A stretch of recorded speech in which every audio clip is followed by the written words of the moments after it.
Bonjour, alors on vous emmène aujourd'hui dans le centre Var pour vous parler d'agroécologie. Tous les scientifiques le disent, ça fait partie des leviers majeurs pour lutter contre le réchauffement climatique. Alors ici, au Val, c'est très concret puisqu'une jeune entreprise qui s'appelle Potager et Compagnie a décidé de promouvoir l'agriculture biologique grâce à une ferme, mais aussi à des formations et à la multiplication de potagers sur l'ensemble du territoire. Et vous allez voir, ils sont très actifs. Il y a encore 3 ans, il n'y avait rien. Aujourd'hui, 3 salariés et quelques stagiaires produisent près de 10 tonnes de légumes par an, sans aucun pesticide ni tracteur. Ici, il y a plus d'une 50aine d'espèces cultivées différentes. On est vraiment sur du maraîchage bio très diversifié parce qu'on vend en panier directement à nos clients sur le Val. Et puis aussi, on alimente 2 restaurants gastro et 3 magasins bio. Pour créer Potager et Compagnie, Julien a troqué son costume de cadre dans la fonction publique pour celui de maraîcher en quête de sens. C'est l'envie de travailler concrètement, de prendre soin d'un petit bout de terre, de nourrir les gens avec des produits sains, de faire notre part aussi par rapport aux grands enjeux, dérèglement climatique, effondrement du vivant. Et pour préserver la biodiversité, il s'appuie sur des techniques issues de l'agriculture bio et de la permaculture, comme l'association de fleurs et de légumes, le calendula pour se débarrasser des prédateurs du poireau ou les pensées pour protéger les tomates. Ils utilisent aussi les principes de l'agroforesterie. Alors Julien, il y a quand même quelque chose d'assez étonnant ici à Potager et Compagnie, c'est que vous avez planté des arbres en plein milieu du potager. D'habitude, on essaie plutôt de s'en débarrasser pour gagner de l'espace. Pourquoi on fait ça? Alors déjà pour avoir des fruits, évidemment, et diversifier notre offre, mais également pour tous les intérêts de l'arbre associés aux cultures, en termes de biodiversité, de stockage de carbone, de microclimat plus frais qui va être apporté sur la parcelle. Donc c'est ce qu'on appelle l'agroforesterie, et c'est des techniques qui sont vraiment intéressantes. Là, par exemple, c'est quoi? Là, on a planté des pommiers d'une variété en plus locale, c'est des rouges de Provence. On a essayé de travailler avec beaucoup de pépiniéristes et de partenaires locaux pour favoriser des variétés anciennes et adapter à notre contexte. À Potager et Compagnie, on a une méthode assez originale pour désherber les parcelles qui viennent d'être récoltées.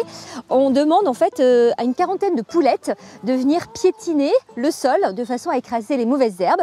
Et ces poulettes, elles sont dans le poulailler mobile qui est là-bas, qui est déplacé par un tracteur et qui va de parcelle en parcelle. Voilà comment on désherbe ici.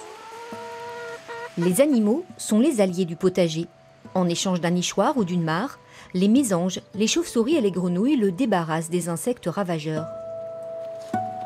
Mais la ferme n'est pas une fin en soi, c'est une vitrine, un support pour transmettre différentes techniques d'agroécologie, parfois ancestrales, parfois novatrices.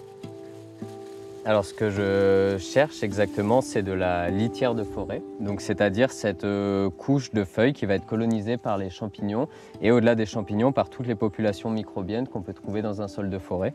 Donc là on voit bien qu'on a ces filaments blancs qu'on recherche, donc les mycéliums. Et c'est quoi l'intérêt d'amener des micro-organismes qu'on a dans la forêt dans un potager?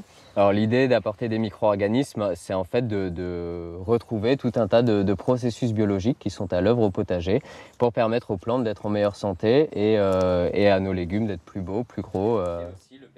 Aujourd'hui, Loric enseigne la fabrication de la litière forestière fermentée à 2 ingénieurs agronomes et une chargée de mission en reconversion. Mais la palette des formations est beaucoup plus large. Moi, ce qui m'intéresse, c'est la méthode de culture, parce qu'ils ont choisi de s'orienter vers une méthode de bio-intensive. C'est des techniques de sol vivant, ils touchent très peu au sol, c'est des planches permanentes, c'est une standardisation, enfin toute une méthode de culture qui est vachement intéressante et que je compte mettre en place plus tard. Alors là, ce qu'on va avoir dans le bidon, c'est la fermentation solide. Donc c'est le produit qu'on obtient après 3 semaines de fermentation de la litière qu'on est allé collecter en forêt. Donc vous voyez, il n'y a plus trop de gros morceaux de feuilles et tout ça. On voit que les micro-organismes ont vraiment décomposé ça. Ils se sont reproduits en grande quantité là dans ce fût et dans cette matière. Et donc vous pouvez sentir, ça sent vraiment très... ça sent fermenté, alcoolisé.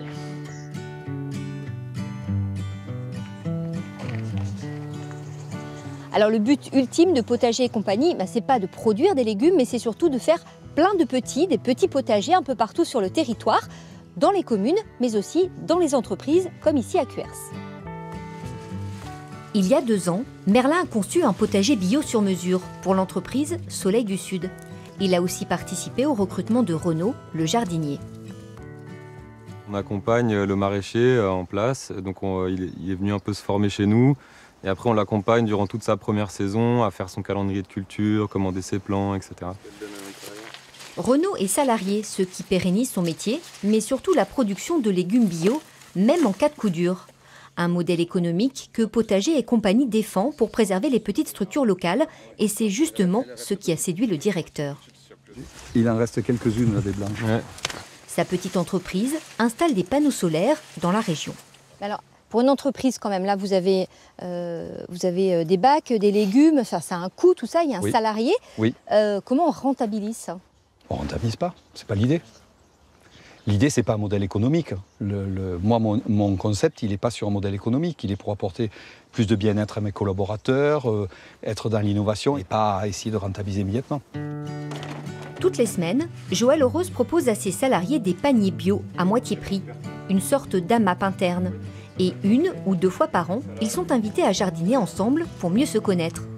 Un projet qui lui permet aussi de communiquer sur l'engagement de son entreprise pour la transition écologique. Un exemple gagnant-gagnant que Potager et compagnie entend bien multiplier en région PACA.